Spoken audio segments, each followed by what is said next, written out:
Senhoras e senhores, boa tarde. Em nome de Sua Excelência, a senhora desembargadora Célia Regina de Lima Pinheiro, presidente do Tribunal de Justiça do Pará, e de Sua Excelência, o desembargador Leonardo de Noronha Tavares, diretor-geral da Escola Judicial do Poder Judiciário do Pará, saudamos a todas e a todos que participam do terceiro webinário Judicialização da Saúde e Precedentes do Supremo Tribunal Federal, tema 793, Responsabilidade Solidária dos Entes Federados pelo dever de prestar assistência à saúde. A organização do evento informa que o link para o registro de frequência à programação de hoje estará disponível no chat do decorrer deste webinário. A palestra de hoje tem como palestrante a excelentíssima senhora desembargadora federal do Rio Grande do Sul, Thaís Schilling Ferraz, graduada em Ciências Jurídicas e Sociais pela Universidade Federal do Rio Grande do Sul, mestre em Direito pela Pontifícia Universidade Católica daquele Estado e doutora em Ciências Criminais também pela PUC, na área de Concentração, Violência e Segurança Pública. Professora da Escola Nacional de Formação e Aperfeiçoamento de Magistrados em FAM e também coordenadora do mestrado, tem habilitação pela Escola Nacional de Magistrados na França na formação de formadores. Será mediadora a juíza da 4ª Vara da Fazenda da Comarca de Belém, do Tribunal de Justiça do Pará, doutora Kátia Parente Sena, que também é coordenadora do CIRADES. Doutora Kátia, para uso da palavra. Boa tarde a todos. Pedimos escusas pelo acontecido, mas é como a desembargadora Thaís colocou, o mundo digital é assim, estamos sujeitos a esses acontecimentos. É um prazer muito grande, repetindo aqui, receber a desembargadora Thaís no nosso estado do Pará e todos aqueles que não são do nosso estado, assim como nossos colegas juízes, promotores, nossos colegas estudantes, servidores do nosso tribunal, advogados, todos que estão aqui conosco hoje nessa tarde. Quero também avisar, a pedido do nosso colega Homero, que por questões, compromissos dele hoje, ele não pôde participar. Pede muitas desculpas, deseja a todos nós um evento proveitoso nessa tarde. E eu queria aqui agradecer à presidência do tribunal, à Escola Judicial, pelo esse apoio ao tema Judicialização da Saúde, apoio ao Comitê de Saúde do Tribunal, né? O colega Homero pela parceria de sempre, muito obrigada. E vocês hoje verão, né, que o conhecimento, a forma fácil, fluida, simpática da desembargadora Thaís, formadora de mão cheia, que já nos formou a tantos colegas magistrados na Infam, no Fofo. Quem não conhece hoje vai ter assim uma oportunidade sem igual, vai sair com certeza encantado desse webinário. Até porque vamos falar de um tema muito importante, que é o tema 793 do Supremo Tribunal. Meus colegas, a todos que estão aqui nos vendo, muito obrigada. E vamos passar a palavra à desembargadora Thaís, né, para que a gente possa iniciar aqui nossa conversa sobre o tema 793 do Supremo Tribunal Federal. Muito obrigada, Kátia. É uma alegria estar aqui, é uma alegria ter recebido esse convite. Quero agradecer muito o convite da escola, e em especial para tratar deste tema. Esse é um tema muito caro para todos nós que temos jurisdição na área da saúde. Eu tenho tido a oportunidade de testemunhar justamente por ter atualmente processo sobre a minha jurisdição nessa área. Então, toda essa mudança que vem acontecendo na tramitação dos processos a partir desse julgamento pelo Supremo Tribunal Federal, e é realmente desafiador falar sobre isso, né? E ainda mais depois que tu aumentasse as expectativas do pessoal em relação à minha fala. Mas eu queria começar compartilhando aqui a minha tela, só para facilitar um pouquinho, para o pessoal poder acompanhar como é que eu dividi e encaminhei a minha exposição. Em primeiro lugar, eu acho muito importante, antes de falar sobre propriamente o tema 793, a gente resgatar um pouquinho do que talvez seja a grande dificuldade que a gente vai ter depois para interpretar esse julgamento. Me parece que é uma dificuldade que decorre, em grande medida, do nosso modelo de precedentes, né? O nosso modelo de precedentes no Brasil, que é um modelo que tende à abstração. Isso tem muito a ver com a nossa história, isso tem muito a ver com o nosso sistema jurídico. Nós somos civil law, nós estamos acostumados a considerar que a lei é a nossa fonte primária por excelência. E a lei a gente aplica a partir de um raciocínio em tese, de um raciocínio altamente abstrato. A lei ela é feita para ser algo genérico, para ser algo abstrato. E então, quando a gente vai aplicar a lei, a tendência é a gente adotar um raciocínio dedutivo, premissa maior a lei, premissa menor os fatos, e aí então nós aplicamos a nossa decisão. E, na verdade, quando nós estamos falando de precedente, nós partimos dos fatos. Nós temos que partir dos fatos e não da norma. O raciocínio não é dedutivo, o raciocínio é indutivo, é analógico. Nós temos que comparar os fatos que estavam sob apreciação no precedente com aqueles que estão atualmente sob nosso julgamento. Mas a nossa tendência não é essa. A nossa tendência é buscar uma norma. E, em alguma medida, é isso que nós temos conseguido, porque as teses nada mais são do que uma tentativa de nos entregar preceitos que sejam de fácil aplicação, preceitos que nós possamos invocar no momento em que estivermos diante de situações semelhantes àquelas que foram julgadas, para que a gente possa enquadrar os fatos agora sob julgamento e extrair dali uma conclusão. Vejam que é um procedimento muito parecido com o procedimento que nós adotamos para a lei. Mas a verdade é que precedente não é lei. Precedente sempre nasce do julgamento de fatos. Precedente sempre parte do pressuposto de que havia determinadas circunstâncias num determinado momento que gerou a necessidade de uma solução específica. Então, por mais que nós tenhamos tese, por mais que nós tenhamos repetitividade de processo e que o nosso modelo de precedentes ele tenha sido concebido muito em razão também da necessidade que nós temos de gerenciar esse nosso acervo de processos, nós não podemos esquecer que o precedente nasce de situações reais, concretas. Fato é importante. Fato é ratio decidendi nos precedentes. E, na verdade, num modelo clássico de common law, é a ratio decidendi que vincula. Eles não têm tese. Eles têm ratio decidendi. O que é? São os fundamentos determinantes. E os fundamentos determinantes de um julgado não são apenas as questões jurídicas que estavam em discussão. São os fatos que foram considerados. Os fatos que foram considerados relevantes para que uma determinada solução jurídica fosse construída. Então, não tem como a gente abstrair tanto. E essa dificuldade no nosso modelo, ela acaba nos produzindo alguns vieses na hora de aplicar o precedente, na hora de conceber mesmo, de construir o precedente. A nossa tendência é encontrar uma norma e fazer cara crachá, né? E achar que tudo cabe dentro daquilo ali, então vamos resolver, foi a grande solução que nos trouxeram para os processos repetitivos.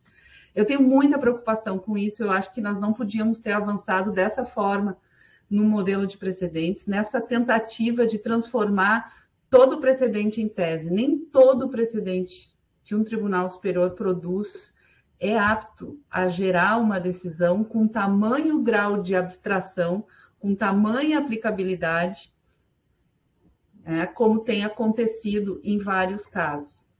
Então, assim, é muito importante, e é muito importante ao mesmo tempo que no momento em que o Tribunal Superior for definir uma questão jurídica que está sob apreciação, uma questão jurídica repetitiva, que aquele recurso que seja escolhido seja um recurso verdadeiramente representativo daquela controvérsia.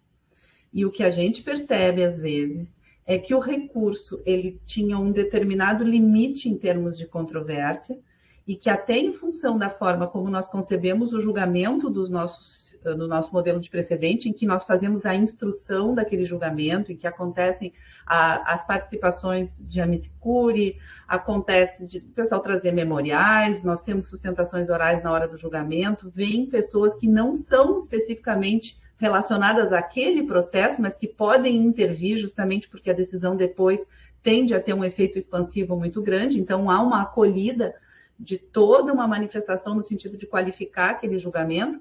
Isso é bom, mas, por outro lado, isso amplia muito. A gente agora pode falar que o nosso recurso extraordinário vai julgar muito mais do que aquilo que estava pré-questionado no processo. A mesma coisa vale para o nosso recurso especial. Na medida em que a gente permite que esses julgamentos sejam instruídos com elementos de julgamento, com elementos de convicção, com questões relacionadas aos fatos e às possíveis consequências que são trazidos por pessoas que não estão no processo, que não vivenciaram especificamente aquela situação que está sendo julgada, nós estamos permitindo uma ampliação da causa petende nesses recursos extraordinários. Nós estamos falando de causa petende aberta. Embora não se diga isso com todas as letras, se procure não entrar nessa discussão, me parece que, inclusive, a gente hoje já não tem mais pré-questionamento. A gente só está faltando dizer que não tem. Mas o que os tribunais superiores hoje fazem realmente é um julgamento bastante ampliado em relação àquilo que vem no recurso representativo de controvérsia. O objetivo é bom, o objetivo é poder ampliar aquela controvérsia e, ao decidir, conseguir criar uma solução que possa ser aplicada e gerar segurança jurídica para um sem número de casos. Mas nós, nas instâncias de origem, temos uma responsabilidade muito grande na hora de aplicar. Nós não podemos fazer o cara crachá, porque o risco de nós aplicarmos aquela decisão para uma situação que em nada foi objeto de discussão naquele julgamento do Tribunal Superior é muito grande. Então, eu quis fazer essa introdução, porque eu acho fundamental para a gente poder interpretar um pouquinho o que aconteceu no tema 793. E um problema bem importante, eu chamo de problema, mas na verdade é uma escolha, nós não temos aqui a figura da majority opinion na construção da fundamentação da decisão. Como é que funcionaria a majority opinion? Teria que haver um acordo dos julgadores, de uma maioria de julgadores no colegiado, em relação à solução e ao fundamento jurídico determinante daquela solução. Teria que haver um certo consenso em relação às razões de decidir, e não apenas em relação ao procedente, improcedente, provido, desprovido. Nós teríamos que conseguir um acordo no momento dos debates, nos julgamentos, em relação à ratio decidente. A nossa ratio decidente, ela precisaria estar mais clara. E como a gente utiliza aquele sistema per seriatim, em que cada um dos ministros, quando se prepara para aquele julgamento, já traz consigo, muitas vezes, uma proposta inicial de voto, ele já traz, muitas vezes, ele não se vê na contingência de precisar discutir e entrar em acordo naquele julgamento em relação aos fundamentos. Cada um vai dar o seu voto com os seus fundamentos, considerando relevância em fatos determinados, que não vai haver necessariamente consenso em relação a que fatos são mais determinantes para se chegar a uma conclusão, mas desde que a gente chegue a uma conclusão por maioria, está tudo bem. Para quem, como nós, nos tribunais de segundo grau, no primeiro grau de jurisdição, precisamos olhar para aquele precedente, extrair uma ratio decidente e verificar se o nosso caso se enquadra na situação que foi decidido, vai ser bastante difícil, porque cadê a ratio decidente? Onde é que ela está? Ela não está necessariamente no voto do relator. A gente acha que não está. Não nos julgamentos dos tribunais superiores, tal como eles vêm sendo feitos, especialmente no Supremo, em que realmente os ministros trazem os seus votos para o momento da sessão. A gente não vê quase aquilo que antigamente a gente via de eu concordo com o relator, eu acompanho o relator. Não, eu acompanho o relator na conclusão, mas com esses fundamentos. E esses fundamentos, então, é que nos dificultam depois chegar a um consenso. E é isso que está gerando no tema 793, me parece, toda essa divergência. Porque o voto do ministro Fachin, que foi o relator para o acórdão, ele não necessariamente reproduz aquilo que a maioria dos membros do Supremo entendeu que era fundamento suficiente para, naquele caso, conceder o medicamento para aquela pessoa. Então, eu queria começar com essa reflexão, porque me parece que esse é um processo no qual nós temos que evoluir. Assim. Me parece que nós precisamos evoluir para um sistema de majority opinion. O que poderia ser feito, inclusive, já a partir dos tribunais de origem, no julgamento dos IRDRs, dos IACs, em que houvesse na figura do relator, daquela pessoa que ficou designada para redigir o acórdão, a responsabilidade não apenas de colocar os seus fundamentos no voto, mas de colocar os fundamentos que a maioria considerou que são relevantes. E isso vai pressupor que tenha havido debate sobre esses fundamentos, não é? Isso é algo relativamente fácil de implementar do ponto de vista jurídico, me parece que uma mera alteração regimental, talvez nem isso. Acho que daria para interpretar que o CPC já permite isso, e a partir dali, então, essas construções tornariam mais fáceis depois para nós, ao interpretar aquela decisão, saber exatamente qual foi a determinação que se adotou ali. Bom, nesse caso especificamente, nós tínhamos fatos, mas se nós formos procurar esses fatos no inteiro teor do acórdão do STF, nós vamos encontrar muito pouco sinal deles. Tem quase nada de sinal desses fatos. Era uma pessoa, era uma mulher, uma autora, ela tinha um problema de hipertensão arterial pulmonar primária grave, ela queria um medicamento específico que chamava Tracleer. Esse medicamento tinha registro na Anvisa, e quando ela entrou com o processo, ele não tinha sido admitido no SUS, ele não estava na política pública de saúde, a Conitec não tinha examinado a possibilidade daquele medicamento ser fornecido pela política pública de saúde. Só que isso aconteceu ao longo do processo. Acabou que aquele medicamento que no início não era da política do SUS passou a ser no curso do processo. Isso ficou absolutamente abandonado na discussão toda que aconteceu. Se julgou como se nós estivéssemos ainda diante de um medicamento que não tinha entrado na política pública. Isso, para mim, é algo importante para a gente ponderar em relação àquilo que foi decidido. Qual foi o conflito que nós tivemos ali? A autora pedia esse medicamento e entrou contra a União, contra o Estado de Sergipe. E havia, então, uma discussão sobre de quem era a responsabilidade por fornecer aquele medicamento que tinha registro na Anvisa, na época, e que não entrou no SUS. O juiz deu uma liminar, mandou fornecer, deu uma sentença confirmando a liminar, e nessa sentença aconteceu também uma outra coisa que ninguém discutiu no julgamento. Sergipe tinha que fornecer, mas a União teria que custear 50% dessa medicação. Nada disso entrou na discussão depois. Essa decisão ela foi confirmada, né? E aí depois, então, no julgamento se retoma a discussão, mas não se lembra mais que a questão era 50% para a União, 50% para o Estado. Até quando a gente lê aquele julgamento final, a impressão que dá é que ficou tudo com a União, não é? Mas há controvérsia, porque também é bem difícil a gente saber qual voto vai nos dizer que ficou tudo com a União, né? A autora falece no curso do processo, né? E remanesceu um debate, então, sobre a responsabilidade e a legitimidade da União para o processo. Como se fossem duas coisas, como se nós estivéssemos falando da mesma coisa, né? Responsabilidade e legitimidade, né? Ou procedência ou carência, né? Afinal, do que nós estamos falando? A decisão, então, todo mundo conhece, né? Os entes da federação, em decorrência da competência comum, são solidariamente responsáveis nas demandas prestacionais na área de saúde e, diante dos critérios constitucionais de descentralização e hierarquização, compete à autoridade judicial direcionar o cumprimento conforme as regras de repartição de competências e determinar o ressarcimento a quem suportou o ônus financeiro. Essa é a tese. A questão é, a tese não diz exatamente qual é o papel da União aqui.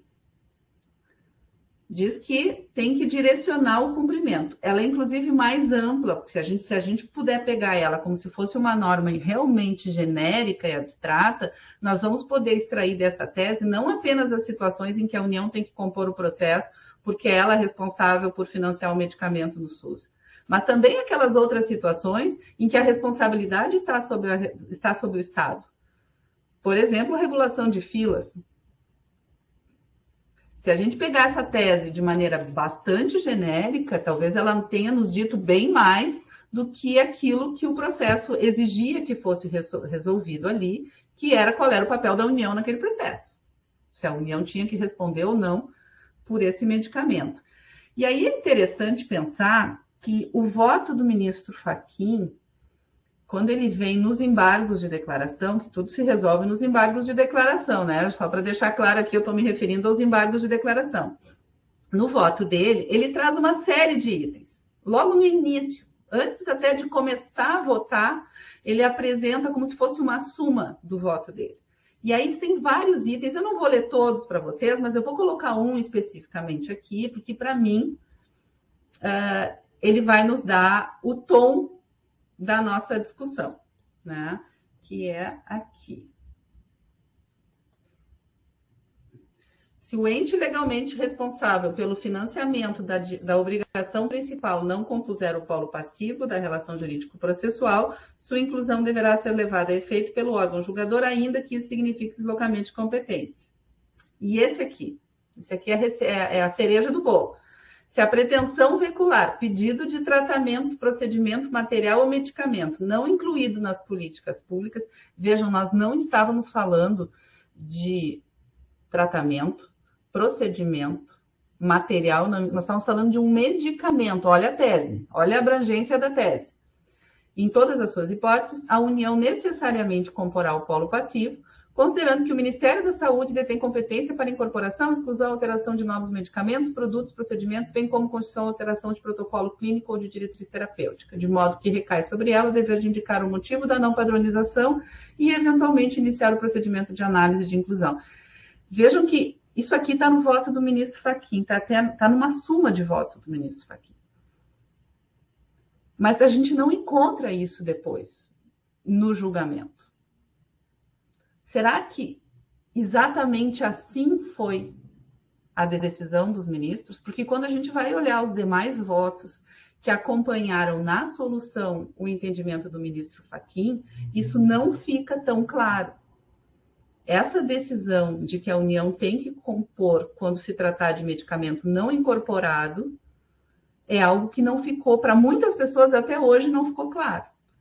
Eu vou dizer a minha opinião aqui já, eu acho que está claro. Para mim, está claríssimo. Tá? Já estava antes. Né? Para mim, a União tinha que vir e ela tinha que ser litisconsorte necessária nesses processos. Tá? Acho que ela tem que vir para dentro desses processos, se tiver que admitir a tese da solidariedade. E aqui a gente vai entrar numa outra discussão, que me parece que o Supremo perdeu uma oportunidade de entrar nesse julgamento. Mas foi de caso pensado. Eles pensaram se era o momento de fazer aquilo. E em algumas passagens nos votos aparece bem claramente, assim, não, vamos esperar um recurso representativo melhor para tratar disso. Não é o momento da gente superar a tese da solidariedade, mas aquela era uma oportunidade. Aquela era uma oportunidade de superar e talvez deixar mais claro, já que o SUS se modificou ao longo do tempo, já que o SUS hoje tem as competências mais delimitadas, talvez tivesse sido uma boa oportunidade de avançar um pouquinho e sair dessa situação que para nós ficou ainda confusa, porque é uma solidariedade que não é clássica. É uma solidariedade que, se a gente for olhar nos votos, nós vamos até entender de onde é que se tira essa ideia. É da ideia da competência comum. Nós falamos em competência comum entre estados, né, União, municípios, Distrito Federal, em relação a prover a saúde. Está lá, é competência comum. Isso está na origem dos julgamentos do Supremo, que trabalharam com a solidariedade, não é? Os primeiros julgados, até isso aparece no voto do ministro Teori ainda, né? Quando esse julgamento começa, ele diz assim: quando o Supremo disse que tinha solidariedade entre os entes, o SUS não estava estruturado em termos de competências como está agora. Esta é uma oportunidade para a gente distribuir melhor as competências nesses casos de judicialização. Eu trouxe aqui também uma passagem que acontece logo no início dos embargos de declaração, é uma fala do ministro Fux, né, que foi o relator originário desse processo, em que ele diz que recebeu um memorial da AGU, né, e que diz que a União não tem logística para entregar medicamento, que ela pode pagar, ela até pode pagar, mas que ela não tem condições logísticas de operacionalizar a aquisição e a própria entrega dos medicamentos. E aí ele diz, eu analisei os autos, me pareceram sensíveis os argumentos, o ministro Edson Fachin gentilmente me fez chegar às mãos uma proposta que, mercê de acompanhar a rejeição dos embargos, faz um ajuste que atende ao paciente e à própria União. Então, a União não se recusa a fornecer o medicamento, ela não tem logística para entrega direta, mas tem logística para pagar ao Estado ou ao município, que faz as vezes dela. Então, na verdade, a União pleiteia que não se aplique a solidariedade do direito privado a ela, que seja uma responsabilidade subsidiária. E aí a proposta do ministro Fachin vem ao encontro dessa pretensão da União. Então, vejam que, lendo uma proposta de voto do ministro Fachin, o ministro Fux conclui que ele queria defender uma tese de subsidiariedade e não de solidariedade. Aí depois o ministro Fachin, em seguida, já diz, não é bem assim. Não é bem assim, não... Eu não quero entrar na discussão nesse momento aqui da solidariedade. Vamos reafirmar a solidariedade, mas vamos direcionar o cumprimento da obrigação. E aí aparece em alguns momentos, em alguns votos, se a gente for pensar, e ler, dá trabalho ler, mas é muito interessante para a gente perceber essa construção que foi feita e algumas escolhas de não entrar em determinadas discussões que ficaram para depois. O Supremo ainda tem um encontro marcado com a tese da solidariedade, me parece. Acho que é uma questão de tempo para a tese da solidariedade acabar, da forma como ela foi concebida lá atrás, pelo menos. E talvez remanescer em relação a algumas questões. Mas eu me lembro de uma passagem, por exemplo, num voto do ministro Gilmar Mendes, em que ele diz assim, não estamos prontos para superar essa questão, não é esse o processo adequado, e olhem o risco que isso pode gerar para aquela pessoa que está lá no interior e que não tem condições, ela vai ficar sem o medicamento enquanto vão ficar discutindo de quem é a responsabilidade. Então, é melhor garantir o medicamento, é melhor manter a solidariedade para que essa pessoa possa entrar contra quem ele quiser e depois o juiz manda o processo para onde tem que ir. Mais ou menos foi essa a concepção, né? Claro que isso tudo tem consequências processuais bastante importantes. Afinal, o que eles estavam falando? Eles estão falando de direito material, eles estão falando de processo, de legitimidade, eles estão falando de competência, do que eles querem falar propriamente, né? Foi uma tentativa de fugir da discussão sobre a legitimidade, me pareceu ali, porque talvez aquele não fosse o melhor processo para que aquela questão fosse trazida, afinal eles estavam em julgamento de embargos de declaração e era uma pessoa que já tinha inclusive falecido, talvez não fosse o melhor momento para trabalhar sobre aquele processo, mas eu acho, no meu modo de ver, que assim, foi a oportunidade, porque o resultado disso realmente tem gerado bastante discussão. Mas eu queria assim, apresentar alguns itens que me pareceram consenso naquele julgamento. Primeiro, o juiz tem que respeitar as regras de repartição de competência do SUS. O que não é fácil. Vamos combinar entre nós aqui que a gente tem que entrar num grau de pesquisa para conseguir entender o que as comissões, a comissão tripartite decide em relação a uma série de medicamentos. Não é um processo muito fácil a gente destrinchar o que é responsabilidade de cada um. Mas, assim, talvez a gente possa dizer que nos casos que aparecem em maior quantidade, na Justiça Federal, por exemplo, são casos de câncer, né? Para nós está muito claro que a responsabilidade da União, que ali tem responsabilidade da União, pelo menos uma boa parte, né? Aí depois tem uma certa discussão, mas quando já tem protocolo de diretrizes terapêuticas, quando já está incorporado, quem é que vai pagar esse valor? É a União, não é a União? Enfim, essas questões estão ainda em aberto. Essas questões estão em aberto. O outro consenso, né, ele tem que direcionar o cumprimento ao ente responsável. E aqui me parece que, sem discutir, mesmo quem não queira discutir legitimidade aqui, né, vai ficar sem condições de adotar esse procedimento dentro de um processo em que eu não tenha o ente responsável. Então, ou eu acabo com o processo e digo o processo é improcedente em relação a quem está aqui, porque essa pessoa não tem responsabilidade por fornecer aquele medicamento, porque isso é mais do que legitimidade. É mais do que legitimidade. Mas tudo bem, se a gente for pensar na legitimidade do ponto de vista bem processualístico, né, tem que examinar a legitimidade em status assertione, então, se o autor está dizendo que a responsabilidade é do Estado, se é ou se não é uma questão depois de procedência ou improcedência, então eu tenho que superar a legitimidade, enfim, dá para fazer uma construção. Mas eu eu, no mínimo, tenho que ter o ente no processo para poder tomar uma decisão. Eu preciso ter o ente no processo.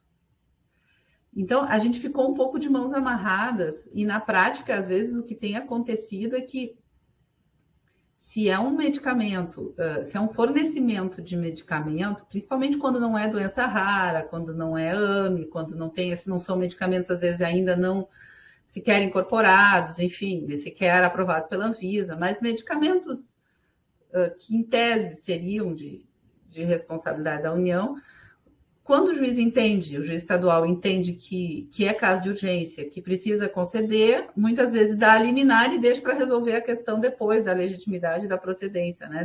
Deixa para depois essa discussão. E aí, às vezes, chega na Justiça Federal essa discussão e a gente entra naquele debate, que me parece que é um debate paralelo, é um debate sobre sintoma, assim, o juiz primeiro tem que chamar a parte para pedir a citação da União, para daí a União vir para o processo, e aí sim o juiz declina, ou não espera a União, mas a parte pede a citação e o juiz declina para a Justiça Federal.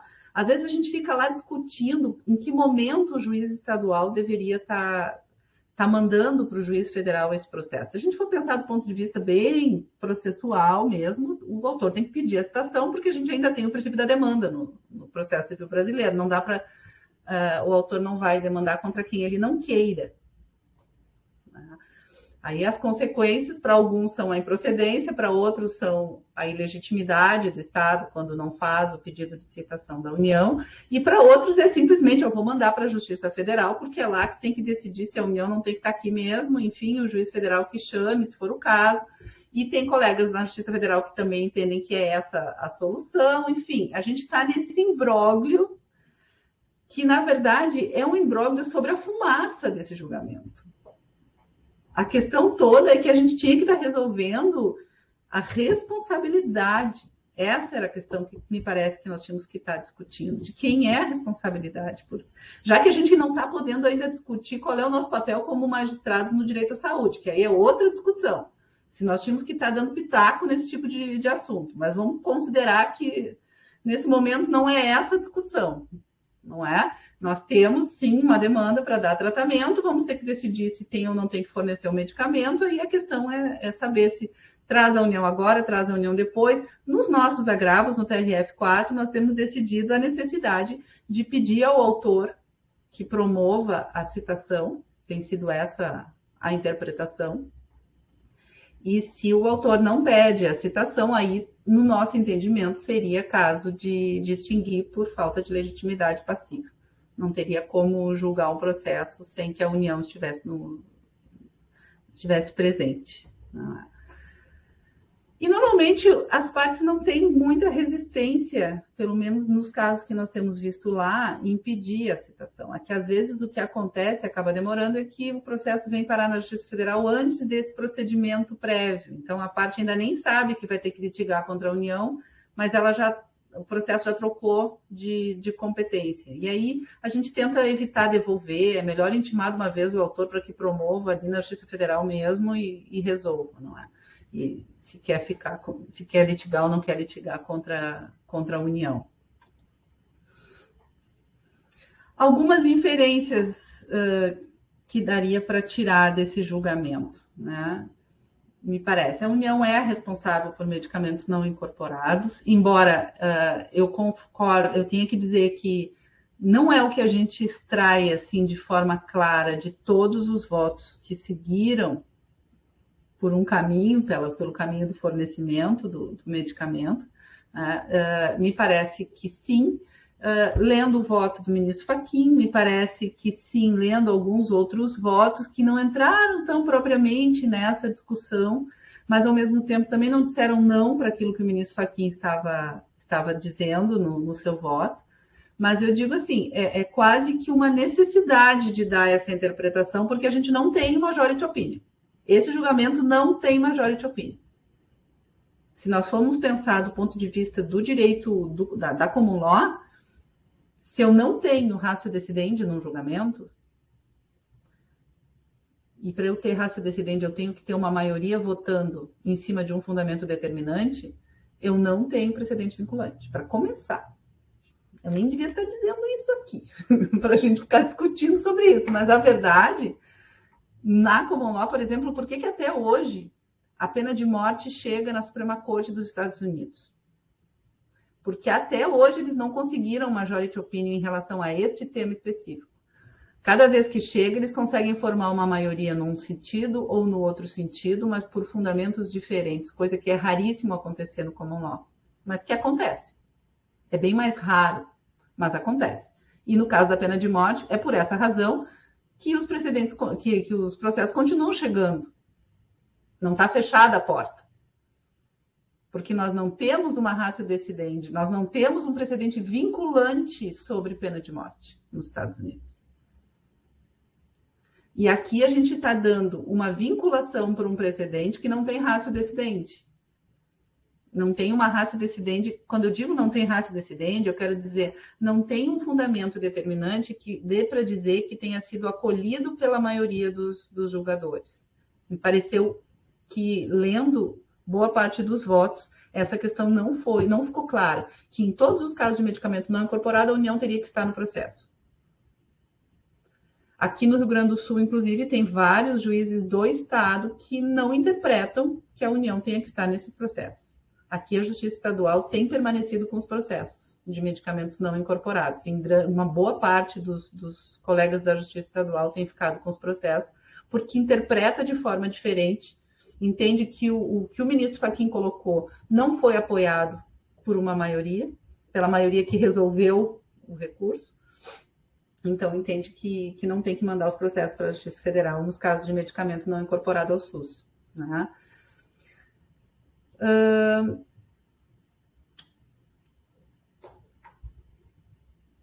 Se a gente pensar, assim, lendo o julgamento como um todo, né, me parece que a tese da solidariedade aqui, ela só foi aceita, só foi mantida porque se entendeu que sem que mais debate houvesse, sem que outras soluções se concebessem em conjunto, negar a solidariedade, naquele caso, poderia significar negar o direito à saúde para muitas pessoas.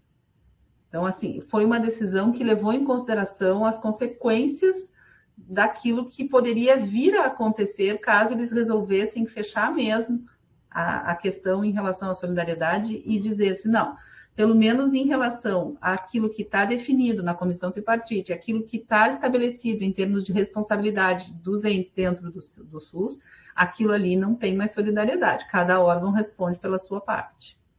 Né? Mas o Supremo não quis fazer isso com receio de que isso pudesse prejudicar as pessoas que entrassem em juízo buscando medicamentos em situações de urgência. Né? Acho que os estados sofrem as consequências disso muito mais do que a União, porque é muito difícil achar dinheiro nas contas da União e é mais fácil encontrar dinheiro para fazer sequestro na conta do Estado. Aqui eu acho que todo mundo deve estar passando pela mesma situação. É muito mais fácil bloquear conta do Estado do que conta da União. E acaba, então, que o Estado, quando ele não consegue comprar o medicamento e fornecer o medicamento, é ele que acaba respondendo com recursos orçamentários pelo pagamento, claro que sem prejuízo de depois a questão ser equacionada, né? A União eventualmente ter que ressarcir, mas num primeiro momento o Estado paga. A tese da solidariedade gera justamente isso. Num primeiro momento, quem desencaixa é o Estado, ou às vezes até o município, né? A depender da situação.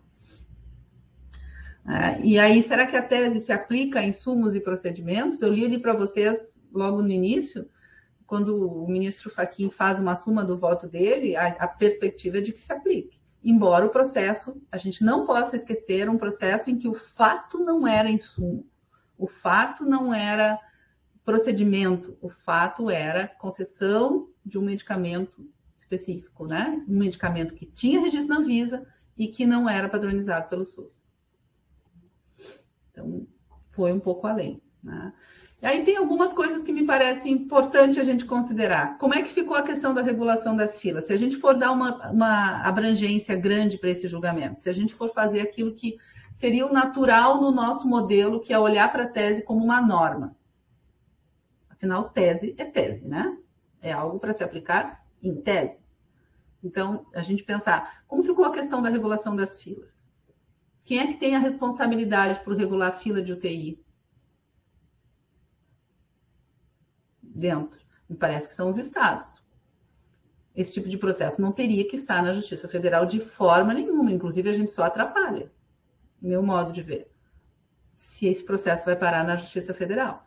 Porque é o gestor estadual que regula a fila. Né? Medicamentos já incorporados e sem pactuação na comissão ainda. Com quem que fica? Ah, é muito caro, então é da União. Não está resolvido. Medicamentos experimentais ou sem Anvisa. Já disseram que a responsabilidade é da União, que a União obrigatoriamente tem que estar. Mas estão falando em litisconsórcio necessário, quer dizer que então tem outros dentro do processo, eu tenho que manter o Estado e o município, ou o município dentro do processo. Faz sentido eu manter o Estado e o município em relação aos experimentais? Ou não era melhor a gente resolver essa questão e dizer, não, aqui é só a União. Não é? Uso off-label de medicamentos já incorporados na Anvisa, que a gente pega também. Já está incorporado, né? Mas é para outra finalidade. Ou então, já está até padronizado, mas é para outra situação, não é exatamente aquela situação. A gente tem várias situações em caso de câncer, por exemplo, em que o quimioterápico já foi admitido para um determinado estágio ou para um determinado tipo de câncer, e aí o médico quer usar em outro, né?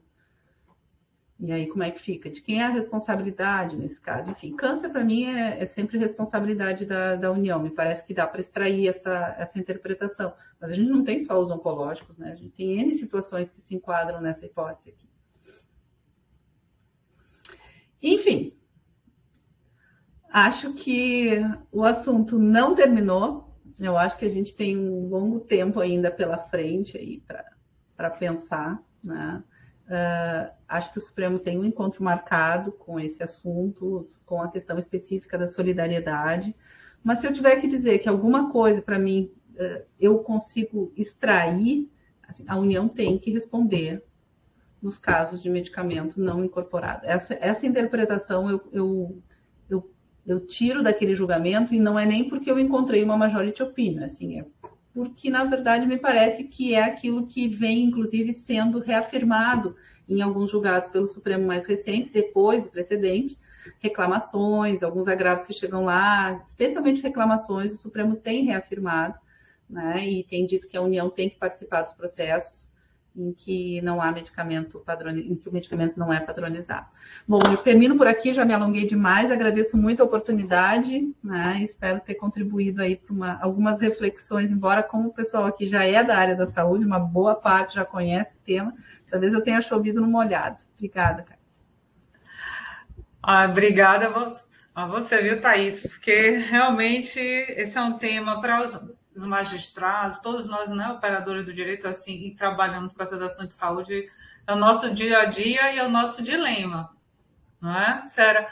Porque o Supremo realmente, como você muito bem começou a sua fala, né, ele não formou uma maioria, não é? E você não pode olhar para o tema somente, né? O Homero gosta muito de lembrar isso, né? A gente sempre repete, o tema não é a raça descendente, você tem que ler tudo, e é enorme como você te dá trabalho, você vai lá cotejando todos os votos para compreender, para entender, extrair, e eu entendo dessa forma que você colocou, nos não incorporados, para mim ficou, para mim é claro que é a união, né?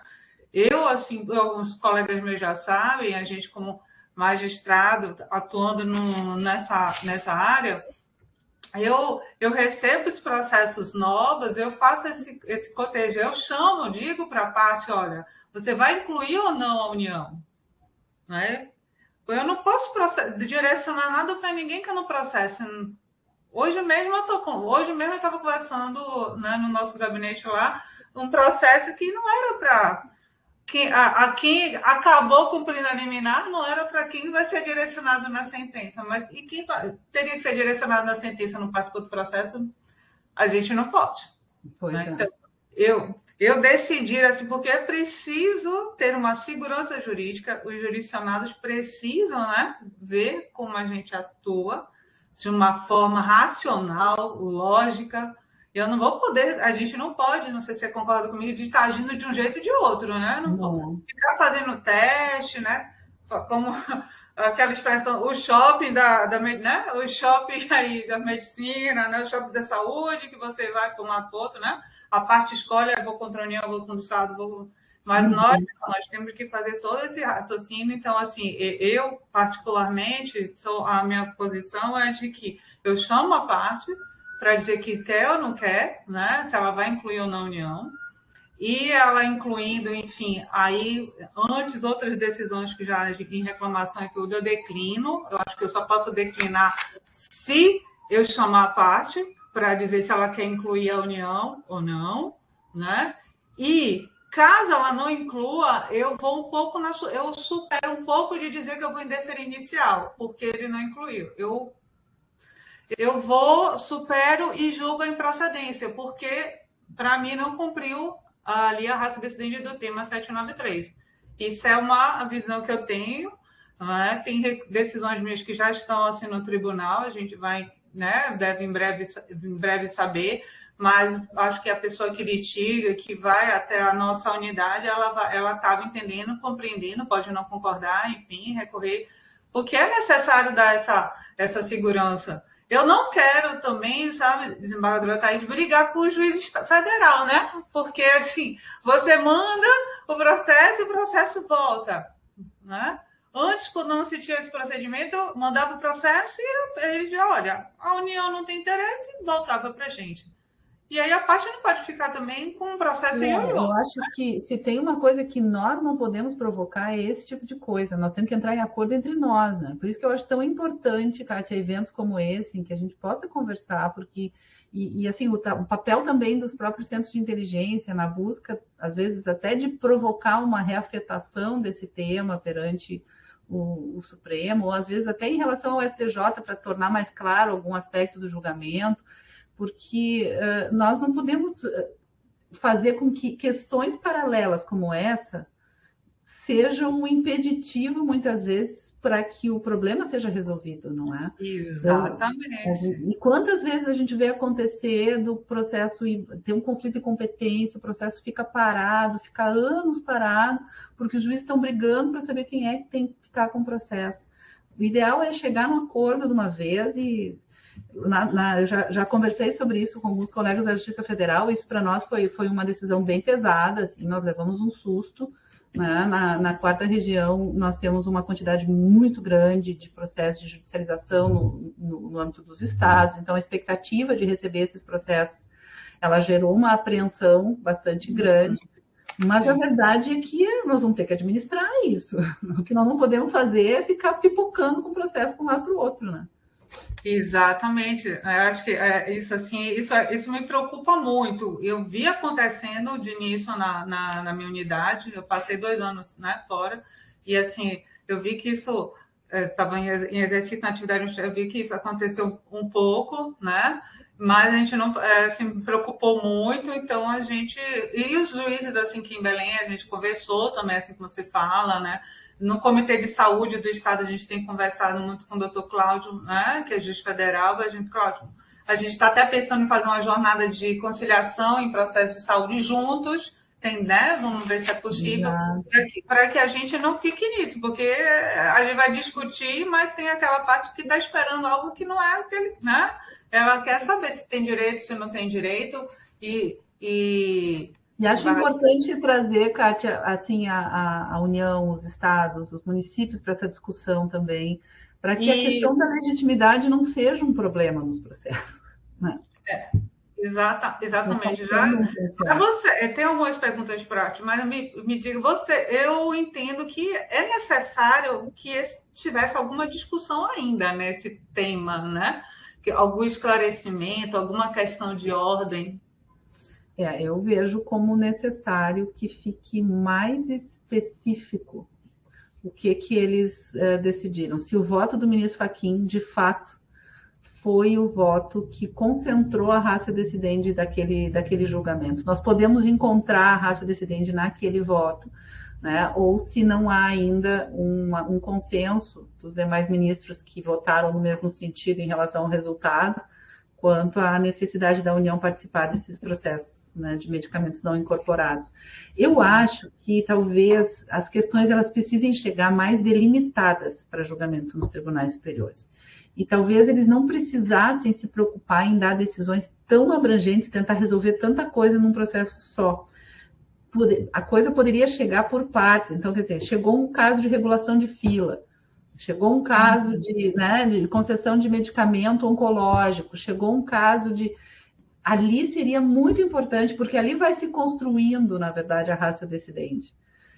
Quando eles tentam colocar tudo num lugar só, às vezes não há acordo em relação a uma parte, mas uma boa parte pode ter acordo.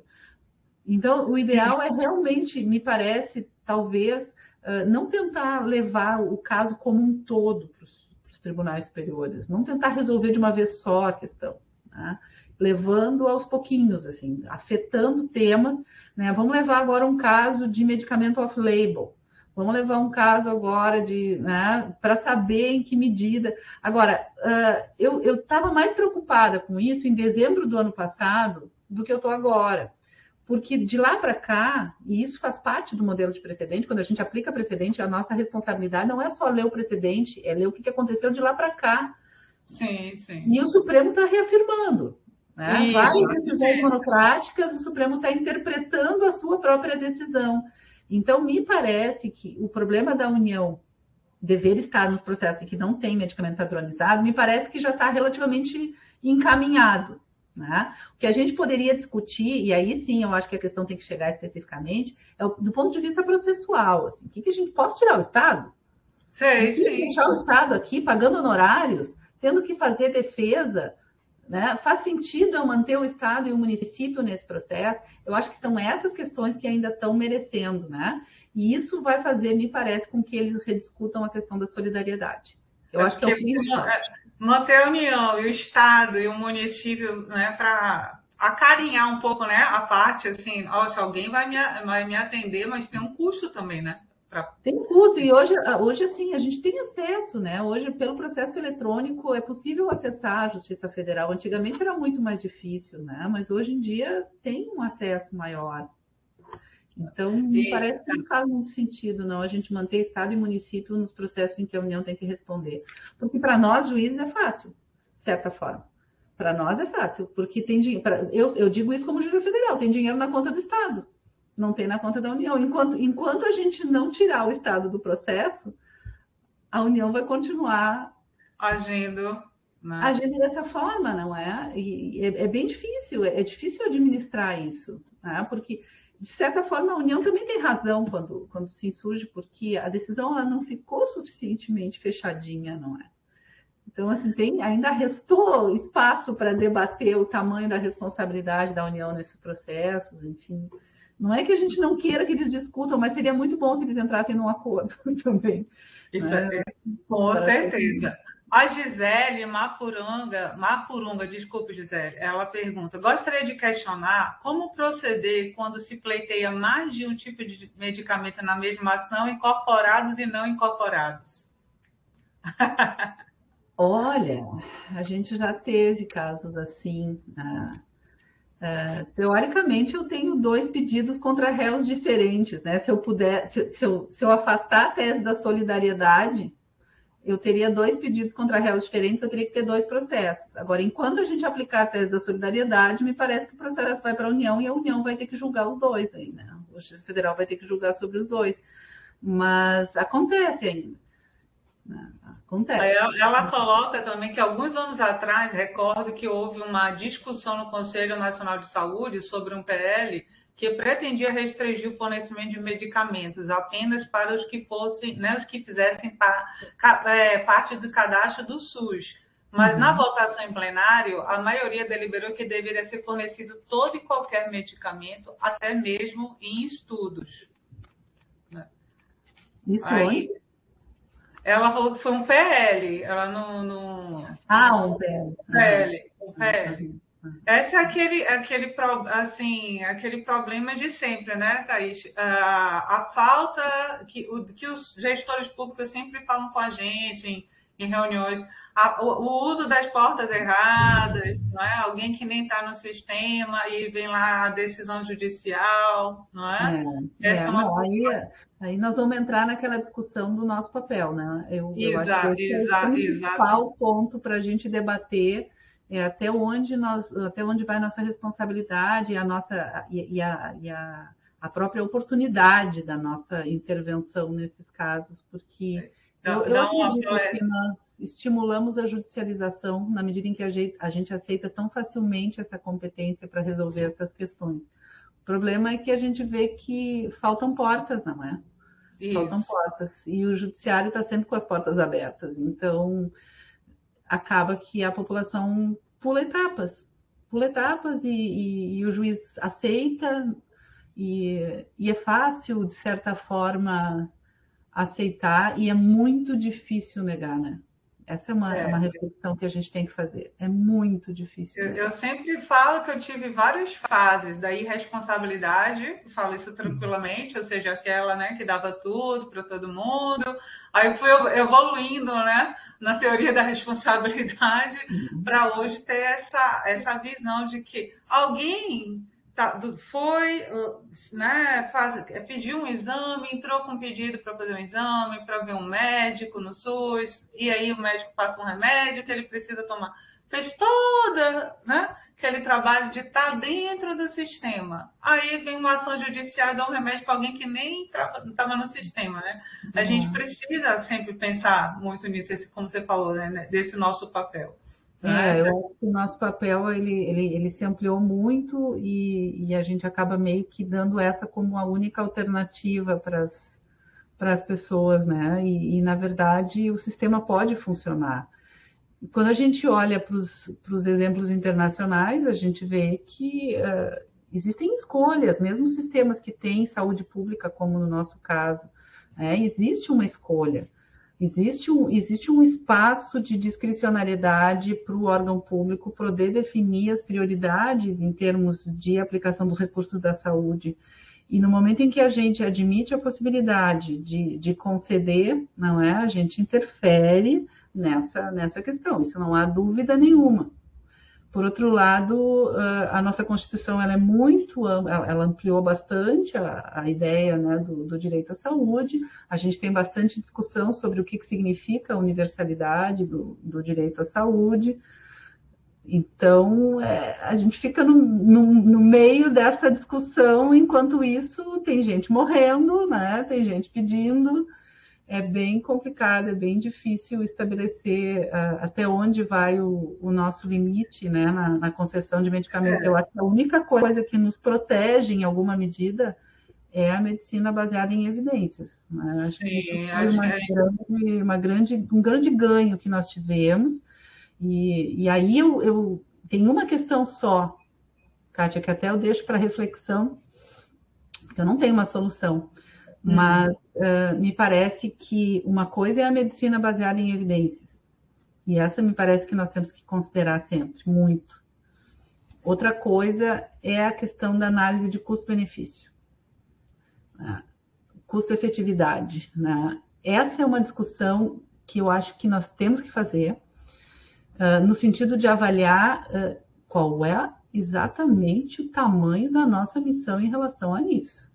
Porque somos nós que vamos decidir qual é o valor, somos nós que vamos decidir quanto vale 3 meses, 4 meses, 5 meses de vida, quem vai tomar essa decisão. Tem parâmetros internacionais para isso, eles não conseguem ter acordos internacionais em relação a isso. Qual é o limite por pessoa, per capita, considerando a destinação de recursos per capita para a saúde, que seria razoável para que se pudesse ter um parâmetro do limite para a concessão de um medicamento que não está previsto na política pública, por exemplo. Né? Nós não temos parâmetro. E aí, quem é que pode fazer essa escolha? Será que somos nós? Essa é uma questão. Outro dia teve um evento, né, no STJ sobre análise econômica, né, do direito à saúde, até nas questões da saúde suplementar, porque lá também se trava uma grande guerra, né? A saúde pública aqui ia suplementar lá. Isso, assim, realmente é o que a gente vai precisar muito pensar, porque eu não quero essa carga para mim. Eu acho, será que é nossa, como você falou?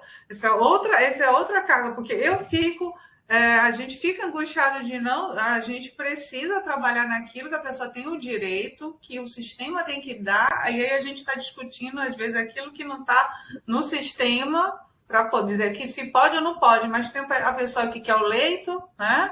Eu preciso do leito, eu preciso aquele medicamento simples, um raio-x que seja, né? Então a gente, assim, fica... A solução, ela não é linear, a análise, ela não pode ser uma análise cartesiana de forma nenhuma, ela é sistêmica, não é? E a gente não pode continuar dando uma de Deus, assim, e às vezes eu tenho essa sensação. E mais, eu acho que tem um processo também para acontecer com os médicos. Os médicos não são preparados para desiludir um paciente, para dar conforto no final da vida do paciente, para poder dizer para a família, às vezes, do paciente, preparar a família para aquilo que vai acontecer, né? Eles se sentem quase que responsáveis por dar esperança, e dar esperança muitas vezes pode significar indicar um medicamento que ele sabe que não vai ser adequado, não vai ser suficiente, né?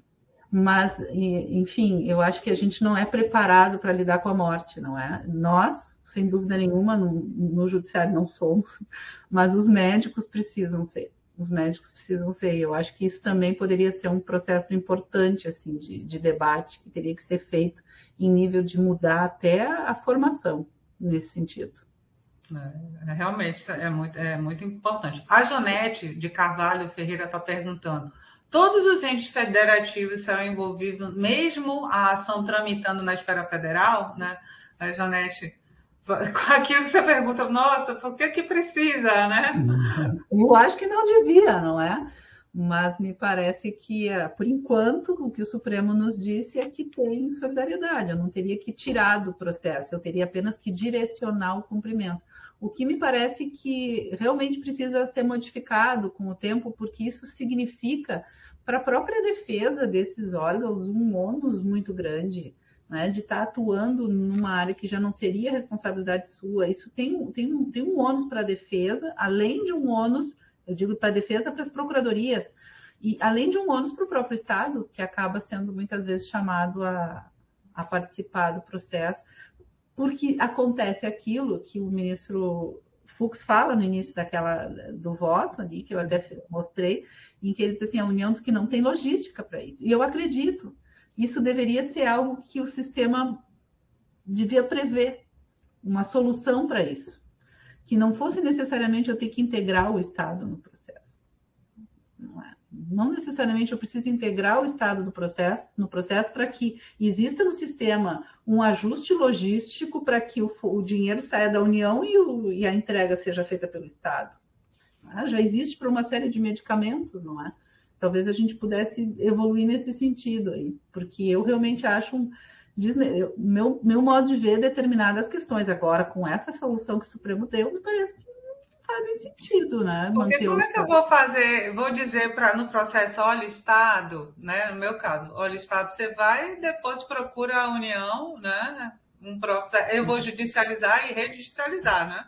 Você vai lá e pede ressarcimento, e a gente quer que seja assim, até para a gente não trazer para nós discussão em fase de execução entre União e Estado, e já pensou? Município, enfim.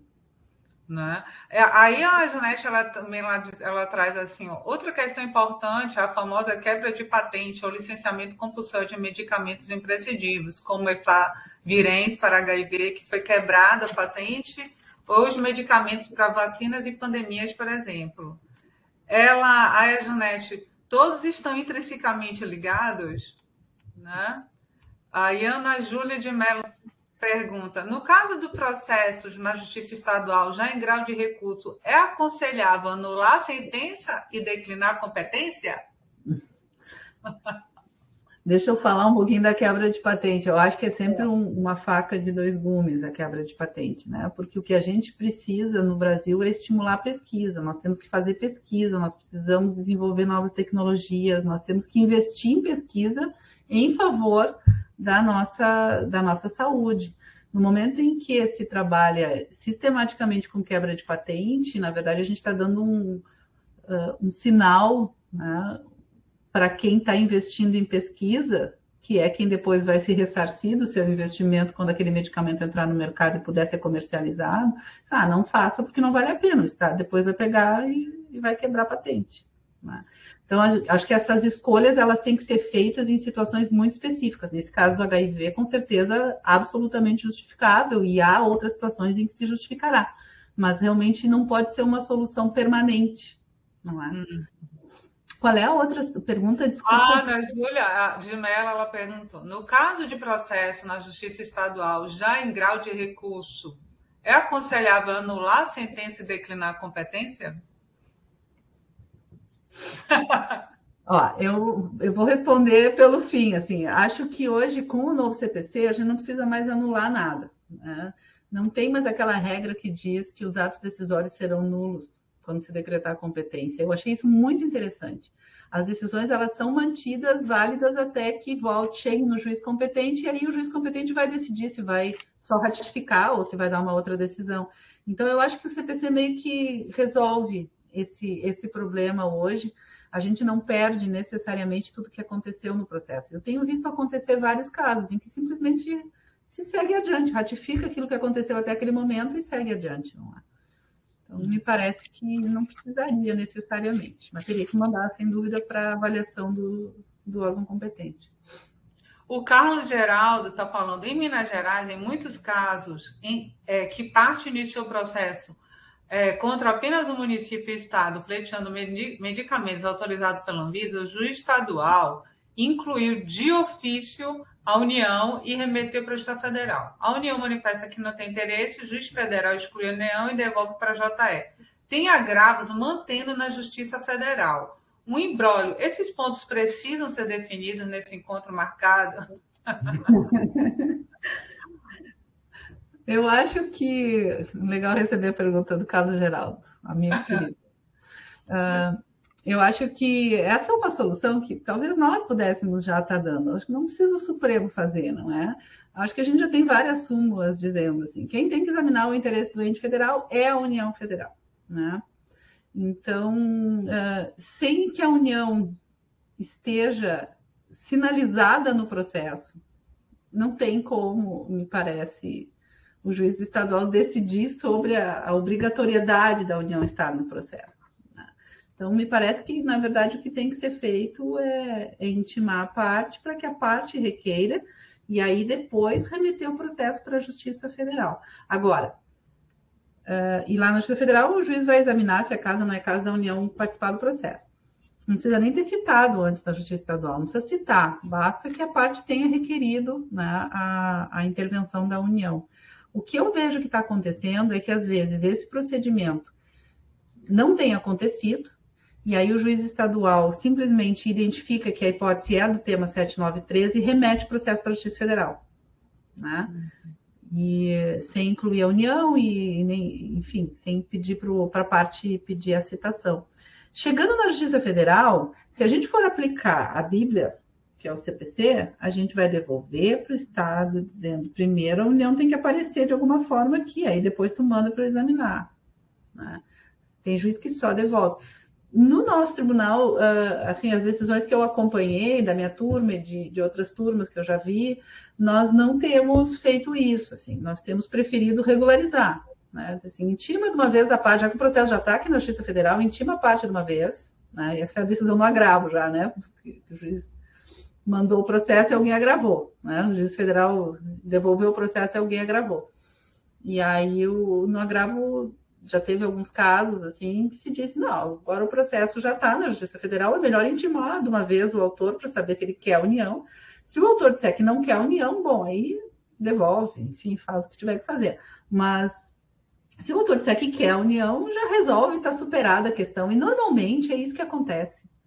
Normalmente chega na Justiça Federal, o juiz federal acaba fazendo aquilo que não foi feito antes, né? Porque vai devolver só para fazer aquilo que o processo já está aqui, né? Então, para que devolver para fazer todo aquele processo, enfim.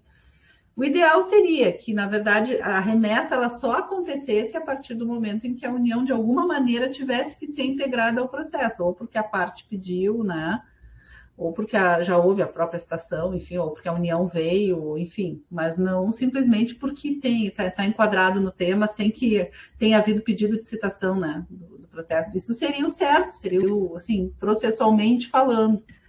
Mas não me parece que a gente tenha que colocar o processo na frente do direito. Então, a gente tenta regularizar, né? Intima o autor lá na Justiça Federal mesmo, para que promova a citação, aí o autor promove e está regularizada a questão, né? Quando o autor não promove, aí é outra questão. Onde é que fica esse processo? É chato, né? A gente vê que o procedimento ele toma mais tempo. Quando o autor não promove, eu já tive decisão dizendo que dá para extinguir na Justiça Federal mesmo, porque devia ter promovido e a União tinha responsabilidade naquele caso. Enfim, aí extingue por ilegitimidade passiva, né? Eu entendo que seria o caminho, assim, se o autor se recusa a pedir a citação e é caso de responsabilidade da União. O que não dá para fazer é isso na Justiça Estadual. Dizer que a União tinha legitimidade para fazer, mas na Justiça Federal acho que pode. Se o autor não pediu, é caso de extinção por falta de um dos réus que obrigatoriamente teria que compor o processo, né? E vejam que o Supremo não quis falar em litisconsórcio necessário, né? Em nenhum momento. Em nenhum momento você tem essa palavra. Como eles litigam lá, a gente também não pode dizer aqui, né? Aí, às vezes, acho que a parte, ela pensa quando você diz que é da União, ele pensa que você vai tirar o Estado e o município, né? Exato. Claro, não, isso daí eu já vi muitas vezes recurso. Não, o Estado tem que estar lá, ninguém está dizendo que vai tirar, só que tem não, que até porque o advogado que já sabe como é que a coisa funciona na hora de cumprir a decisão não vai querer tirar o Estado do processo. Isso. Exatamente, né? Porque eu confesso para você que foi assim, algum pouco tempo atrás que eu descobri que era mais difícil fazer um CIRBAJUDE na União do que um CIRBAJUDE no Estado, né? Realmente, conversando com os colegas federais. Na Justiça Federal, o que a gente está fazendo aqui na 4ª Região é fazer bloqueio em precatório que teria que ser devolvido, assim, quando o dinheiro não está carimbado. Quando é dinheiro que ia voltar para os cofres públicos descarimbado, né? Não tinha fundo, não tinha vinculação a fundo ou despesa, quer dizer, é algo que a gente não interfere no orçamento propriamente, né? Aí a gente manda, que acontece muitas vezes de cancelar precatório depois que expediu, aí esse dinheiro volta. Então, em vez de voltar, né, direciona para o pagamento, valores que já estão lá em depósito, né? Valores que teriam que ser devolvidos, que estão em depósito. Que o precatório foi cancelado por alguma razão, então isso tem acontecido eventualmente. A nossa colega Andrea Bichmann está lá no Juizado da Fazenda, ela está colocando aqui que realmente é a maior verdade que você disse, que todos temos uma dificuldade ontológica de lidar com a morte, né? Às vezes é aquela, a gente, né, diz assim, a pessoa não vai morrer aqui no meu plantão, né? No meu dia, não hoje, né? Colegas, olha, a gente está chegando ao final. Alguém tem mais alguma pergunta, né? Porque para a gente, assim, eu sei que está muito bom, mas a gente precisa se despedir daqui da doutora Thaís, que tem, né, seus horários, e agradecer, né? Poxa, muito bom. Esse tema ainda, todos estão vendo, ainda tem muito a nos oferecer, né? Tem. Acho que sim, esse tema da legitimidade, ele é muito importante, ele ainda não está resolvido totalmente, ele está parcialmente resolvido, mas eu acho que ainda tem várias questões que estão intrincadas com essa, que precisariam ser melhor equacionadas definitivamente. Como você falou, porque é algo muito geral para situações muito específicas. Quando a gente fala em comissão tripartite, quando ela delibera ou depois de já incorporado ou incorporado em concomitância, né? Aquela decisão. E o que não está, né? E o que não está. Né? E o que não está, né? Quando eu falo de um medicamento, né? De uma tecnologia com um componente especializado, né? que o tratamento, né, no caso do câncer, ele tem componente especial. É a União que adquire e repassa para que os estados, enfim, distribuam, não é? Quem é? É a União que fica? Então, são, assim, realmente detalhes que algum abrangente, né, não pode nos responder. Isso a gente vai ter que decidir. Não, e quando já está incorporado, quando já tem o protocolo de diretrizes, a gente vai aplicar a mesma regra de quando não tem? Exatamente, exatamente. Eu, assim, o off-label, né? E aí a gente veio com essa última, né? Essa última tese que veio agora, né?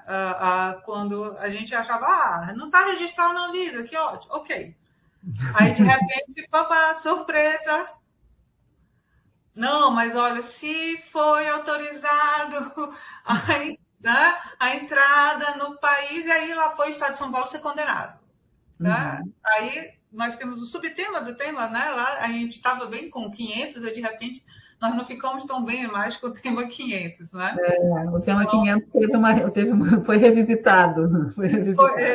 Então a gente se fica muito preocupado, sabendo realmente que esse tema ainda vai dar muito, né? Ele precisa ser trabalhado mais.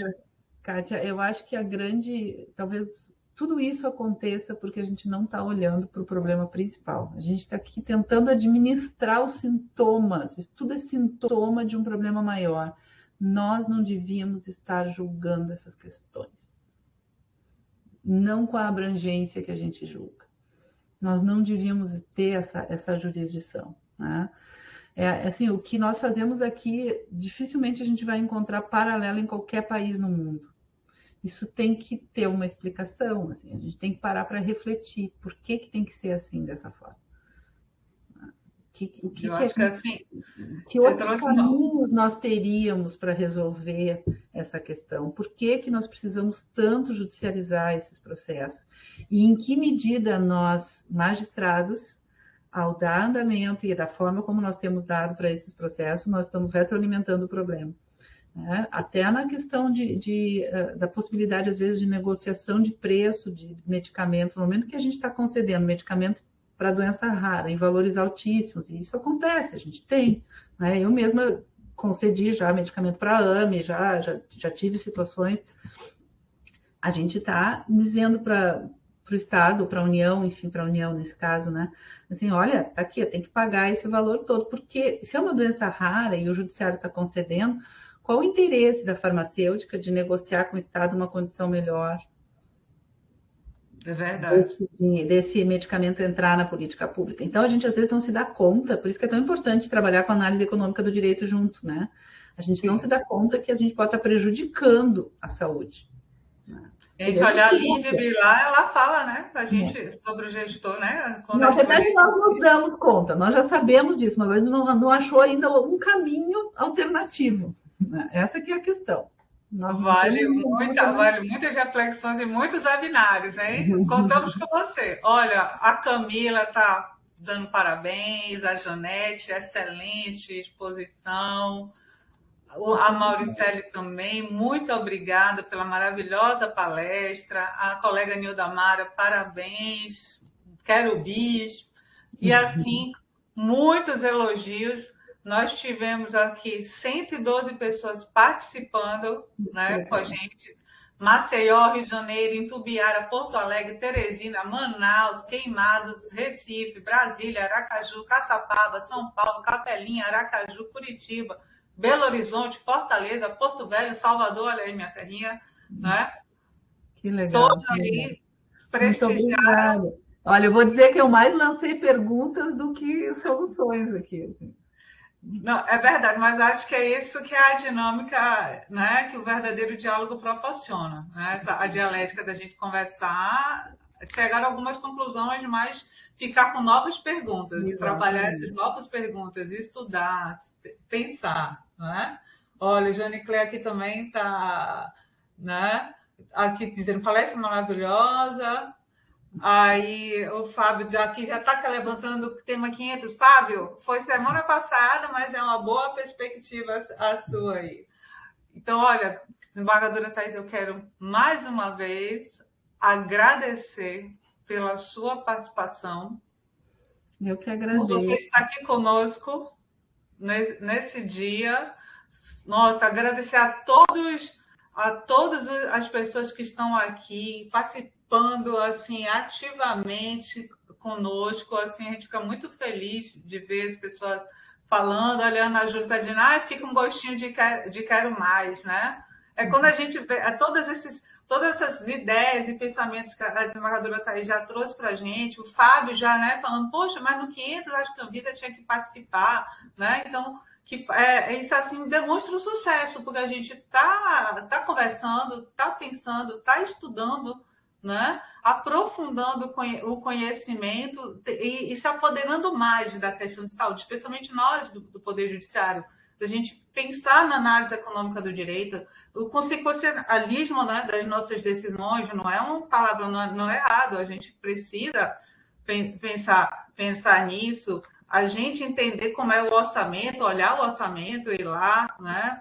Como falou no primeiro dia, a nossa colega falou, quando falou do tema 6, olha, eu vou lá, pesquiso o orçamento, ver como está, né? Agradeço demais. Eu espero contar, mas eu sei um spoiler que eu estou sabendo aí, que talvez, quem sabe, venha um curso de precedentes, a gente vai torcer. Vai torcer por te ter mais vezes aqui. Muito obrigada. Agradeço à escola, né, a desembargador Leonardo, a desembargadora Célia, pela confiança de nós estarmos aqui, né, com o nosso humilde conhecimento, ao Homero pela parceria de sempre. Muito obrigada, gente. Foi muito bom estar com vocês aqui nessa tarde para noite.